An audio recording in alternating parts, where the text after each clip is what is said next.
Hello friends, welcome to my channel education point. आज हम इस वीडियो में बाल विकास एवं शिक्षा शास्त्र से संबंधित उन महत्वपूर्ण और चुने हुए प्रश्नों को देखेंगे जो कि आपके सीटेट पेपर के लिए काफी इम्पोर्टेंट है। तो वीडियो को बिना स्किप किए लास्ट तक देखिएगा और ये वीडियो आपको पसंद आए तो प्लीज वीडियो को लाइक शेयर करना बिल्कुल भी मत भूलिएगा और मेरे इस चैनल को सब्सक्राइब की जरूर कीजिएगा। यदि आप लोगों ने अभी तक चैनल सब्सक्राइब नहीं किया है तो जरूर से सब्सक्राइब कर लीजिए ताकि इसी तरह की और भी न्यू वीडियोस आप लोगों के लिए मैं लेकर आ सकूं। तो चलिए शुरू करते हैं। आज का हमारा पहला प्रश्न है, एक शिक्षक विद्यार्थियों में सामाजिक मूल्यों को विकसित कर सकता है। ऑप्शन ए महान व्यक्तियों के बारे में बोलकर, ऑप्शन बी अनुशासन की अनुभूति को विकसित कर, ऑप्शन सी आदर्श रूप से बर्ताव कर, या फिर ऑप्शन डी उन्हें अच्छी कहानी सुनाकर। तो यहाँ पर जो एक शिक्षक है वो विद्यार्थियों में जो सामाजिक मूल्य है ना, उसको सबसे अच्छे तरीके से किस प्रकार से विकसित कर पाएगा। तो इसका सही आंसर हो जाएगा ऑप्शन सी, है ना, आदर्श रूप से बर्ताव करके। मतलब खुद ही एक आप सभी जानते ही है कि जो शिक्षक होता है ना, वो क्या होता है, एक आदर्श होता है बच्चों के लिए।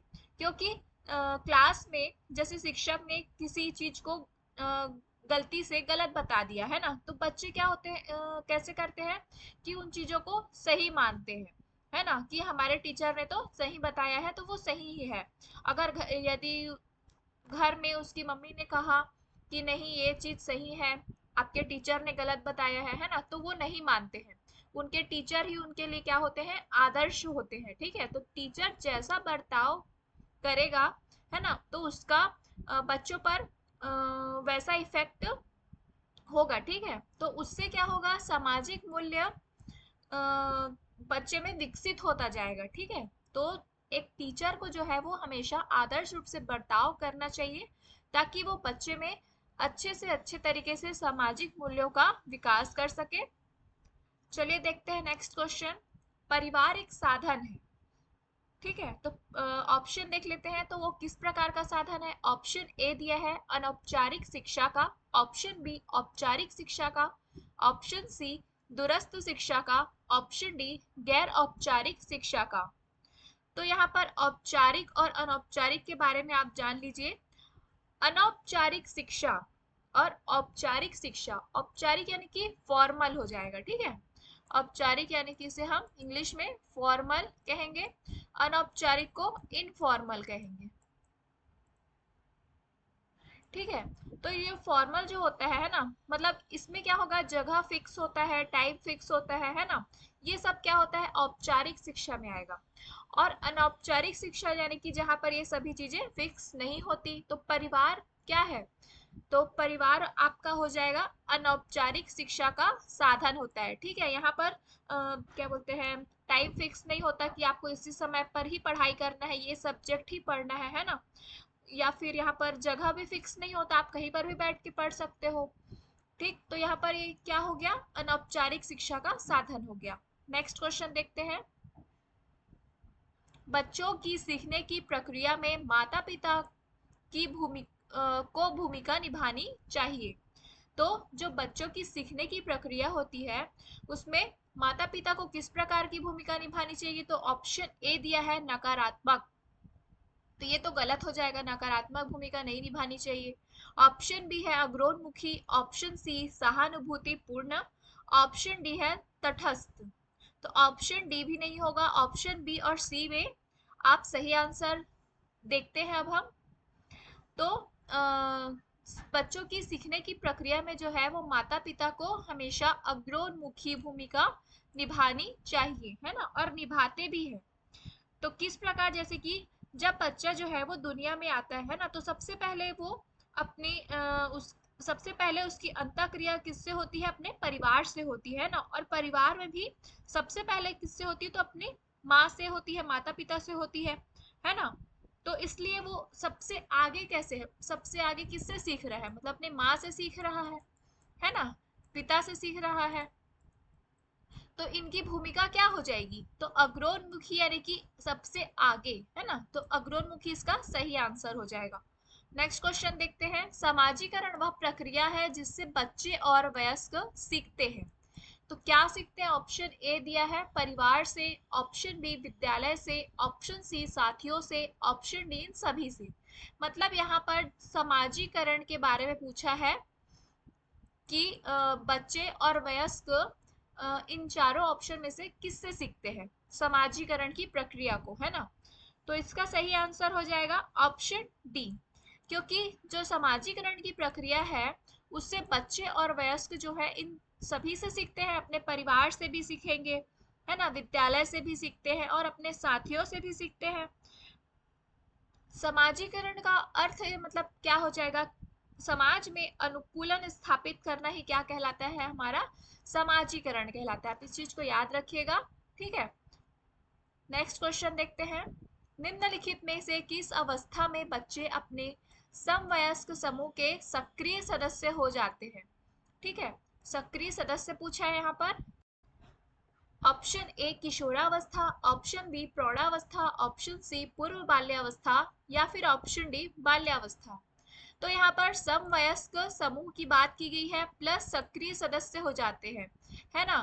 तो ये कब होता है, तो ये किशोरावस्था में जब बालक आते हैं तब हो जाते हैं। ऑप्शन ए इसका सही आंसर हो जाएगा।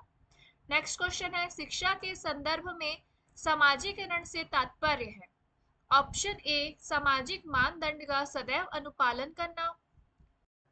ध्यान देंगे यहाँ पर शिक्षा के संदर्भ में समाजीकरण से तात्पर्य पूछा है ना, किसके संदर्भ में, तो शिक्षा के संदर्भ में। तो यहाँ पर बोल दिया जैसे कि सामाजिक मानदंड का क्या किया जाए, सदैव अनुपालन किया जाए, है ना। तो ये तो गलत हो जाएगा, ठीक है, क्योंकि यदि आप समाज के नियमों को जबरदस्ती पालन करोगे तो वह समाजीकरण नहीं कहलाता, ठीक है। ऑप्शन बी दिया है अपने सामाजिक मानदंड बताना, तो ये भी गलत हो जाएगा, ठीक। ऑप्शन सी है समाज में बड़ों का सम्मान करना, या फिर ऑप्शन डी है सामाजिक वातावरण में अनुकूलन और समायोजन। तो यहाँ पर शिक्षा के संदर्भ में से है ना, तो इसलिए इसका आंसर होगा ऑप्शन डी, ठीक। समाज में बड़ों का सम्मान करना वही बात हो गई, ठीक, कि सामाजिक मानदंड का सदैव अनुपालन करना, मतलब यदि आप समाज के नियमों का जबरदस्ती पालन करोगे तो वह समाजीकरण नहीं कहलाएगा, ठीक है। तो यहाँ पर शिक्षा के संदर्भ में समाजीकरण से तात्पर्य हो जाएगा आपका जो सामाजिक वातावरण में अनुकूलन और समायोजन। जब आप जो अपने सामाजिक वातावरण है उसमें अनुकूल हो जाए उसके और उसमें समायोजन कर ले, ठीक, तभी वो आपका समाजीकरण कहलाएगा। नेक्स्ट क्वेश्चन देखते हैं, निम्नलिखित में से कौन सा कथन सत्य है पूछा है, ध्यान देंगे। ऑप्शन ए दिया है शिक्षक द्वारा प्रश्न पूछना संज्ञानात्मक विकास में बाधक है, तो ये तो गलत हो जाएगा, है ना। यदि शिक्षक आपसे प्रश्न पूछ रहा है तो वो आपके संज्ञानात्मक विकास को तो बढ़ाएगा, है ना, उसमें सहायता करेगा, बाधक का तो काम नहीं करेगा। ऑप्शन बी दिया है विकास और सीखना दोनों सामाजिक सांस्कृतिक संदर्भों से अप्रभावित रहते हैं, तो ये भी गलत हो जाएगा, ठीक है। यहाँ पर सत्य कथन पूछा है, ध्यान देंगे ना, जो विकास और सीखना ये जो होता है वो सामाजिक सांस्कृतिक संदर्भों से अप्रभावित नहीं प्रभावित ही होते हैं दोनों। ऑप्शन सी है शिक्षार्थी एक निश्चित तरीके से सीखते हैं, तो ये भी गलत हो जाएगा, यहाँ पर निश्चित तरीके की बात की गई है ना। तो जो सभी शिक्षार्थी हैं, है ना, वो क्या होते हैं, अलग अलग तरीके से भी सीखते हैं, एक ही तरीके से तो नहीं सीखते। ऑप्शन डी है खेलने संज्ञान और सामाजिक दक्षता के लिए सार्थक है, तो जो खेलना हो जाएगा वो आपके संज्ञान और सामाजिक दक्षता के लिए क्या होता है, सार्थक होता है, तो ऑप्शन डी इसका सही आंसर हो जाएगा। नेक्स्ट क्वेश्चन देखते हैं, शिक्षकों को यह सलाह दी जाती है कि वह अपने शिक्षार्थियों को सामूहिक गतिविधियों में शामिल करें, ठीक है, सामूहिक गतिविधियों में शामिल करें क्योंकि सीखने को सुगम बनाने के अतिरिक्त यह भी सहायता करती है। ऑप्शन ए है दुश्चिंता, ऑप्शन बी समाजीकरण, ऑप्शन सी मूल्य द्वंद्व, ऑप्शन डी आक्रामकता। तो ऑप्शन डी तो नहीं होगा, ठीक, ऑप्शन ए भी नहीं है। इसका सही आंसर हो जाएगा ऑप्शन बी, समाजीकरण। ठीक है, क्योंकि यहाँ पर शिक्षकों को सलाह दी जाती है ना कि वो अपने शिक्षार्थियों को क्या करें, सामूहिक गतिविधियों में शामिल करें, है ना, ताकि बच्चा जो है एक दूसरे के साथ अंतःक्रिया आपस में करते हुए कुछ सीख पाए एक दूसरे से। ठीक है, यदि एक बच्चे को कुछ चीजें नहीं आती है तो वो दूसरे बच्चे को दूसरे बच्चे से सीख सकता है ना। तो ऐसे क्या होगा, वो एक दूसरे में गतिविधियों को करते करते सभी बच्चे सीख जाएंगे। ठीक, तो इससे क्या होगा, समाजीकरण होगा। ठीक है, उनमें अनुकूलन स्थापित होते जाएगा, एक दूसरे के साथ संपर्क में आएंगे तो समायोजन करना सीखेंगे। ठीक, तो इसका सही आंसर होगा समाजीकरण। नेक्स्ट क्वेश्चन देखते हैं। प्रायः यह माना जाता है कि आरती शारीरिक क्षमता में कमजोर होती है। ऑप्शन ए लैंगिक रूढ़िवादिता, ऑप्शन बी लैंगिक भेदभाव, ऑप्शन सी जेंडर भूमिका, ऑप्शन डी जेंडर समानता। तो आप लोगों ने अक्सर सुना होगा, ये चीजें पहले ज्यादा होती थी, अभी कम हो चुकी है, बट फिर भी अभी भी है ये चीजें भारत देश में, है ना, कि जैसे आरती शारीरिक क्षमता में कमजोर होती है। यहाँ पर आरती यानी कि मतलब एक प्रकार से लड़की की बात की जा रही है। ठीक है, तो शारीरिक क्षमता में कमजोर होती है, मतलब कहा जाता है लोगों के द्वारा, है ना, कि लड़के जो है वो उनमें ज्यादा ताकत होती है। ठीक है, और उनकी अपेक्षा लड़कियां जो है वो कमजोर होती है। तो वो एक प्रकार से क्या है, लैंगिक रूढ़िवादिता है, लैंगिक भेदभाव है। तो यहाँ पर लड़का लड़की में अंतर तो किया जा रहा है, लेकिन यहाँ पर रूढ़िवादिता सही हो जाएगा, है ना, लैंगिक रूढ़िवादिता, क्योंकि यहाँ पर सिर्फ लड़की की बात हो रही है। यदि यहाँ पर लड़के के संबंध में भी कुछ कहा जाता, है ना, तब आप लगाते भेदभाव। ठीक है, यहाँ पर इसका आंसर हो जाएगा लैंगिक रूढ़िवादिता, मतलब ये एक पुरानी सोच है ना, कि लड़कियां जो है उनमें शारीरिक क्षमता में कमजोर होते हैं। ठीक, तो ऑप्शन ए इसका सही आंसर हो जाएगा, क्योंकि रूढ़िवादिता यानी कि जो पूर्वजों के समय से चला आ रहा हो, है ना, उसे हम क्या कहेंगे, रूढ़िवादिता कहते हैं। और जो लैंगिक भेदभाव है, जैसे लड़के और लड़कियों में अंतर करना, तो यहाँ पर किसी प्रकार से लड़के लड़की में अंतर नहीं किया जा रहा है क्वेश्चन में, है ना, सिर्फ लड़की की बात की जा रही है। तो ऑप्शन ए इसका सही आंसर हो जाएगा। नेक्स्ट क्वेश्चन देख लेते हैं।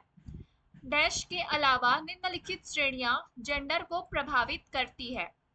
ऑप्शन ए दिया है जातीयता, ऑप्शन बी धर्म, ऑप्शन सी अभिक्षमता, ऑप्शन डी भाषा। तो ये आईएमपी क्वेश्चन है, ध्यान देंगे आप। ठीक है, तो किसके अलावा जो है वो निम्नलिखित श्रेणियां जो कि जेंडर को प्रभावित करती है। तो इसका सही आंसर क्या हो जाएगा, ऑप्शन ए जातीयता। जातीयता के अलावा जो है वो बाकी सभी श्रेणियां जेंडर को प्रभावित करती है। ठीक है, नेक्स्ट क्वेश्चन देख लेते हैं। बच्चे डैश को छोड़कर अन्य सभी के द्वारा लिंग भूमिकाएं ग्रहण करते हैं। ऑप्शन ए दिया है समाजीकरण, ऑप्शन बी संस्कृति, option C media, option D tuition. तो इसका सही आंसर हो जाएगा ऑप्शन डी ट्यूशन। ठीक है, क्योंकि बाकी सामाजिकरण के द्वारा, संस्कृति के द्वारा और मीडिया के द्वारा जो बच्चे होते हैं, है ना, वो लिंग भूमिकाएं ग्रहण करते हैं। यानी कि जैसे कि जो ट्यूशन है, ये क्यों इसका आंसर हो जाएगा, तो इसमें जो है वो मेल फीमेल में अंतर नहीं किया जाता।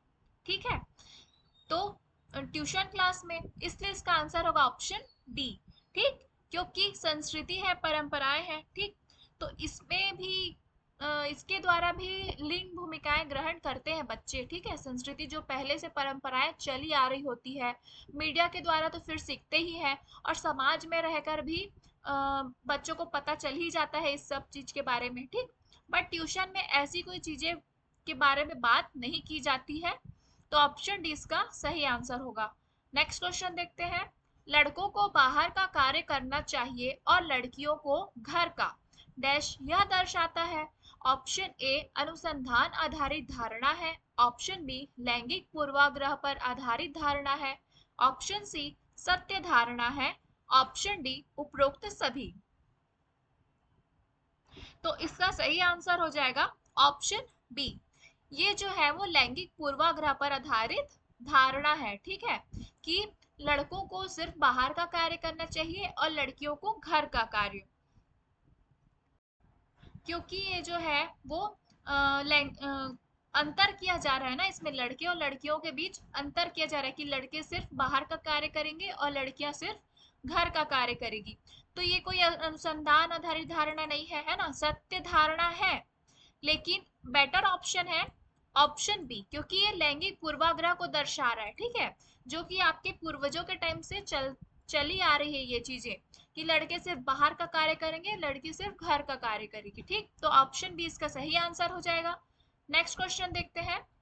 लड़कों एवं लड़कियों के विषय में कुछ कथन नीचे दिए गए हैं, आपके अनुसार इनमें से कौन सा सही है? सही कथन बताना है आपको। ऑप्शन ए है लड़कों को घर के बाहर के कार्यों में सहायता करनी चाहिए। ऑप्शन बी है लड़कों को घर के कार्यों में सहायता करनी चाहिए। ऑप्शन सी है सभी लड़कों को विज्ञान तथा लड़कियों को गृह विज्ञान पढ़ाया जाना चाहिए। ऑप्शन डी है लड़कियों को घर के कार्यों में सहायता करनी चाहिए। तो जो ऑप्शन ए है ना, कि लड़कों को घर के बाहर के कार्यों में सहायता करनी चाहिए, ये यहाँ पर गलत हो जाएगा। ठीक, यहाँ पर सही कथन पूछा है, क्योंकि ऐसा तो लड़के करते ही हैं। ठीक, लेकिन यहाँ पर लड़कों एवं लड़कियों के विषय में पूछा है ना, और ऑप्शन डी में जैसे बोल दिया कि लड़कियों को घर के कार्यों में सहायता करनी चाहिए, तो ये भी यहाँ पर गलत हो जाएगा, क्योंकि लड़कियां तो करती ही है ऐसा। लेकिन यहाँ पर देखिए, यहाँ पर भेदभाव किया जा रहा है ना, सभी लड़कों को विज्ञान और लड़कियों को गृह विज्ञान पढ़ाया जाना चाहिए, तो ये भी गलत हो जाएगा। इस क्वेश्चन के अनुसार ऑप्शन बी इसका सही आंसर होगा, क्योंकि लड़कों को घर के कार्यों में सहायता करनी चाहिए, है ना, मतलब लड़कों को जो है वो ये एक प्रकार से क्या कर रहा है, लैंगिक रूढ़िवादिता, लैंगिक पक्षपात, ठीक, लैंगिक विभिन्नता है एक प्रकार से। ठीक, देखा जाए तो वो ये दर्शाता है कि लड़कियां ही सिर्फ घर का काम करेगी, लेकिन ऐसा नहीं है। ठीक, लड़कों को भी घर के काम आने चाहिए, करने चाहिए, है ना, और एक प्रकार से लड़कियों को भी घर के बाहर के काम करने चाहिए। तो इस क्वेश्चन में जो होगा ऑप्शन बी इसका सही आंसर होगा। ठीक है, कि लड़कों को घर के कार्यों में भी सहायता करनी चाहिए, क्योंकि ये एक प्रकार से देखा जाए तो जो लैंगिक रूढ़िवादिता होती है, लैंगिक पक्षपात होते हैं, उन सभी का खंडन कर रहा है ना इस आंसर में, ऑप्शन बी में, इसलिए ये सही हो जाएगा। नेक्स्ट क्वेश्चन देख लेते हैं। लैंगिक यानी कि यहाँ पर जेंडर की बात की गई है ना, के संबंध में इनमें से कौन सा कथन सही है पूछा है। ऑप्शन ए यह एक संख्यात्मक संप्रत्यय है। ऑप्शन बी यह जैविक रूप से निर्धारित है। ऑप्शन सी यह व्यक्ति के लिंग के समान है। ऑप्शन डी यह एक सामाजिक संरचना है। तो इसका सही आंसर होगा ऑप्शन डी। लैंगिक यानी कि जो जेंडर है यह एक सामाजिक संरचना होती है। ठीक है, क्योंकि ये जो वर्ड है ना, जेंडर शब्द जो है वो समाज ने ही लाया है। ठीक, तो इसका सही आंसर होगा ऑप्शन डी, जो जेंडर यानी कि लैंगिक है वो क्या है, एक सामाजिक संरचना है। नेक्स्ट क्वेश्चन देखते हैं। अच्छा, ये सेम क्वेश्चन हो गया है, इसका आंसर भी ऑप्शन डी है होगा। नेक्स्ट क्वेश्चन है, निम्नलिखित में से कौन सी एक शिक्षक की सबसे बड़ी जिम्मेदारी होती है। ध्यान दीजिएगा, यहाँ पर सबसे बड़ी पूछा है। ऑप्शन ए पाठ योजना तैयार करें और उसके अनुसार पढ़ाएं। ऑप्शन बी जितना संभव हो उतना गतिविधियों को व्यवस्थित करें। ऑप्शन सी सख्त अनुशासन बनाए रखें। ऑप्शन डी छात्रों की विभिन्न अधिगम शैलियों के अनुसार सीखने के अवसर प्रदान करें। तो यहाँ पर ऑप्शन ए है ना, पाठ योजना तैयार करें और उसके अनुसार पढ़ाएं, ये सबसे बड़ी जिम्मेदारी नहीं होगी।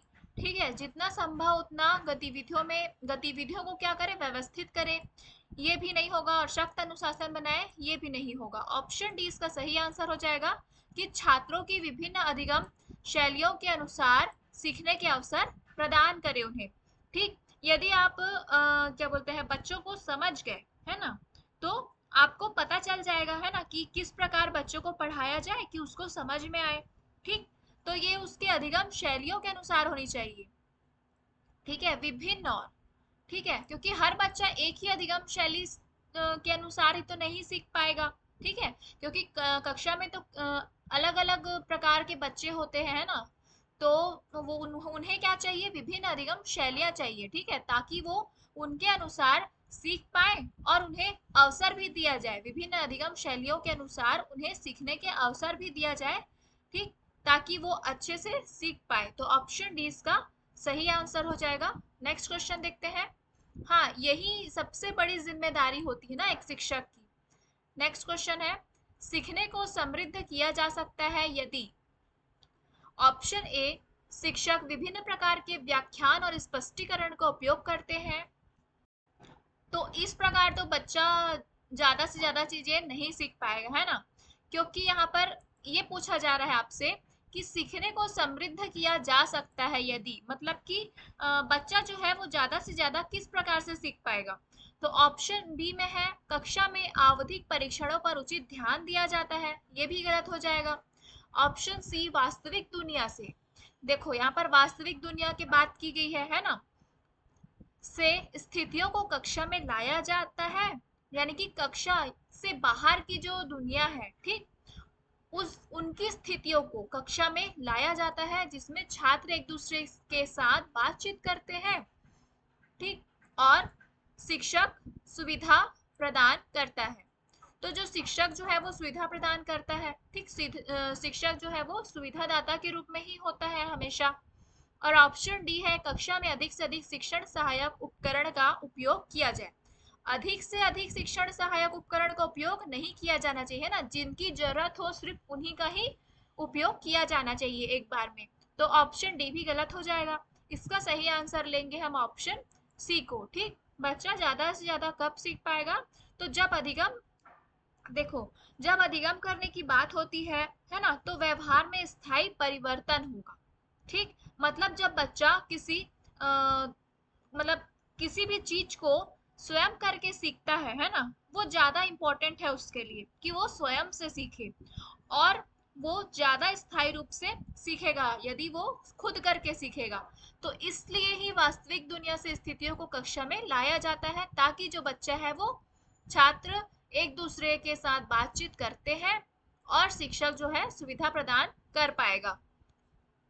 तो ऑप्शन सी इसका सही आंसर हो जाएगा। नेक्स्ट क्वेश्चन देखते हैं। एक विद्यार्थी अपने समकक्ष व्यक्तियों के समूह के प्रति आक्रामक व्यवहार करता है और विद्यालय के मानदंडों को नहीं मानता है। इस विद्यार्थी को डैश में सहायता की आवश्यकता है। ऑप्शन ए है भावात्मक क्षेत्र, ऑप्शन बी उच्च स्तरीय चिंतन कौशल, ऑप्शन सी संज्ञानात्मक क्षेत्र, ऑप्शन डी मनोगत्यात्मक क्षेत्र। ये आईएमपी क्वेश्चन है, ध्यान रखेंगे आप, ठीक है। तो यहाँ पर जो ऑप्शन में क्षेत्र दिए गए हैं हम उसके बारे में पहले जान लेते हैं। तो जो ब्लूम टैक्सोनॉमी थे, है ना, इन्होंने 3 डोमेन बताए हैं, ठीक। इन्होंने कितने डोमेन दिए थे, तो 3 डोमेन दिए थे। कौन कौन से हैं, तो पहला है आपका संज्ञानात्मक क्षेत्र, ठीक, यानी कि कॉग्निटिव डोमेन। ये क्या होता है, आपके माइंड से रिलेटेड होता है, याद रखेंगे आप, ये काफी इंपॉर्टेंट क्वेश्चन है। और जो दूसरा डोमेन होता है, ठीक, वो क्या होता है, अफेक्टिव डोमेन होता है, ठीक है, यानी कि भावात्मक क्षेत्र, ये हो जाएगा आपका दूसरा, ठीक है। ये जो होता है, ये आपके इमोशन, ये आपके इमोशन से रिलेटेड होगा। और जो तीसरा है यानी कि मनोगत्यात्मक क्षेत्र, ये आपका तीसरा डोमेन हो जाएगा। ये जो होता है ये क्रियात्मक डोमेन होता है, ठीक है। इसमें आपकी विभिन्न क्रियाएं शामिल हो जाएगी, जैसे कि गेम्स खेलना अलग अलग प्रकार के, ठीक है, या और भी दूसरी चीजें करना। तो ये आपका मनोगत्यात्मक क्षेत्र, या इसे आप क्रियात्मक क्षेत्र भी कह सकते हैं, ठीक है। ये 3 डोमेन बताए थे कि किन्होंने बताया था, तो ब्लूम टैक्सोनॉमी ने बताया था। तो इस क्वेश्चन के हिसाब से जो सही आंसर हो जाएगा वो हो जाएगा आपका ऑप्शन ए, भावात्मक क्षेत्र। क्योंकि यहाँ पर जो एक विद्यार्थी है ना, जिस विद्यार्थी की बात की जा रही है, वो क्या कर रहा है, आक्रामक व्यवहार कर रहा है अपने समकक्ष व्यक्तियों के समूह के प्रति, ठीक है, मतलब अपने दोस्तों के साथ, और विद्यालय के मानदंड को भी नहीं मान रहा है, मतलब वो एक प्रकार से उसके इमोशन पे इफेक्ट हुआ है ना, उसका भावात्मक क्षेत्र जो है वो डिस्टर्ब है। तो इस विद्यार्थी में खाली स्थान में सहायता की आवश्यकता है, तो किस क्षेत्र में, तो भावात्मक क्षेत्र में, है ना। तो ऑप्शन ए इसका सही आंसर हो जाएगा। वैसे भी देखा जाए तो जो एनईपी है ना, आप इसे भी याद रखिएगा। एनईपी जो है वो 2020, ठीक है, ये बात करता है। ठीक, एनईपी 2020 जो शिक्षा नीति है, इन्होंने कहा कि जो तीनों डोमेन है वो काफी इंपॉर्टेंट होंगे। जो ये ब्लूम टैक्सोनॉमी के जो तीनों डोमेन्स है वो काफी इंपॉर्टेंट होते हैं, और बच्चों को जो है 360 डिग्री प्रगति पत्र यानी कि रिपोर्ट कार्ड मिलेगा, उसमें इन तीनों डोमेन को शामिल किया जाएगा। ठीक, तो ये चीजें भी आप याद रखेंगे। तो अगर कोई बच्चा जो है वो आक्रामकता दिखा रहा है, तो वह क्या है, भावात्मक रूप से परेशान है, इसलिए हम इसका आंसर लेंगे ऑप्शन ए को। नेक्स्ट क्वेश्चन देखते हैं। अब ये कथन वाला क्वेश्चन है। कथन ए दिया है, विद्यालयों को छात्रों में पाठ्य पुस्तकों को याद करके पुनः उगल देने की योग्यता के स्थान पर उनमें अपनी आवाज उठाने, जिज्ञासा शांत करने, क्रियाशील होने, प्रश्न पूछने के बाद विवाद करने, समूह में कार्य करने की योग्यता विकसित करनी चाहिए। और कारण दिया है, कारण आर, अधिगम का स्वरूप क्रियाशील एवं सामाजिक है। तो सही विकल्प चुने बोला है, ये विकल्प दिए हैं यहाँ पर, आप वीडियो पॉज करके देख लीजिएगा। तो इसका आंसर होगा, जो कथन दिया है ना कि विद्यालयों को छात्रों के पाठ्य पुस्तक को याद करके पुनः उगल देने की योग्यता के स्थान पर उनमें अपनी आवाज उठाने, है ना, मतलब पुनः उगल देने की योग्यता के स्थान पर, मतलब ऐसा नहीं करना चाहिए। उनमें जो है अपनी आवाज उठाने, जिज्ञासा शांत करने, क्रियाशील होने और प्रश्न पूछने, है ना, के बाद विवाद करने, समूह में कार्य करने की योग्यता विकसित करनी चाहिए। तो ये बिल्कुल सही बात है ऑप्शन। और इसका कारण है, अधिगम का स्वरूप क्रियाशील एवं सामाजिक है, ये भी सही हो जाएगा, क्योंकि अधिगम जो है वो हमेशा क्या होती है, सक्रिय होनी चाहिए, है ना। अधिगम का जो स्वरूप है वो सक्रिय होना चाहिए, क्रियाशील होना चाहिए, एक्टिव होना चाहिए, ठीक, ताकि बच्चा सक्रिय रूप से सीख सके। और सामाजिक तो होगा ही, ठीक है, क्योंकि बच्चा जो है वो समाज से ही सीखता है एक प्रकार से, ठीक, समाज से ही अंतःक्रिया के द्वारा सीखता है। तो ये भी सही हो जाएगा। तो ये दोनों ही कथन और कारण जो है वो सही है। तो इसका सही आंसर होगा ऑप्शन ए। ठीक, ए और आर दोनों सही है, और सही व्याख्या करता है ए की। आर जो है वो सही व्याख्या करता है ए की। ऑप्शन ए इसका सही हो जाएगा। नेक्स्ट क्वेश्चन देखते हैं। बच्चे अपने समाज के बारे में ज्ञान रहने के कौशल, मूल्य, रीतियां किससे सीखते हैं? ऑप्शन ए दिया है आस पड़ोस, ऑप्शन बी धर्म, ऑप्शन सी स्कूल, या फिर ऑप्शन डी समकक्षीय समूह। ठीक, तो इसका आंसर क्या हो जाएगा, उसे उससे पहले ये जान लीजिए कि बच्चा जो है औपचारिक और अनौपचारिक दोनों तरीके से सीखता है ना। तो इसमें आपका स्कूल आ जाएगा, जो कि आपका एक औपचारिक शिक्षा का साधन है, ठीक है। तो ये क्या हो जाएगा, स्कूल से भी सीखेगा, ये सभी चीजें है ना, अपने समाज के बारे में जो है वो ज्ञान, रहने के कौशल, मूल्य, रीतियां, ये स्कूल से सीखेगा, है ना। अपने धर्म से भी सीखता है बच्चा, ठीक, और अपने आस पड़ोस से तो सीखेगा ही बच्चा, और अपने समकक्षीय समूह यानी कि जो उनके पीयर ग्रुप्स होते हैं, है ना, उनके साथी समूह होते हैं, उनसे भी सीखता है। तो इसका सही आंसर हो जाएगा ऑप्शन डी, है ना। ए बी सी डी ये चारों के द्वारा ही बच्चा जो है वो सीखेगा। तो ये इस वीडियो का लास्ट क्वेश्चन था। वीडियो अच्छी लगी हो तो please like, share and subscribe to my channel and press the bell icon, जिससे कि आपको आने वाली वीडियोस की नोटिफिकेशन सबसे पहले मिल सके। Thank you for watching.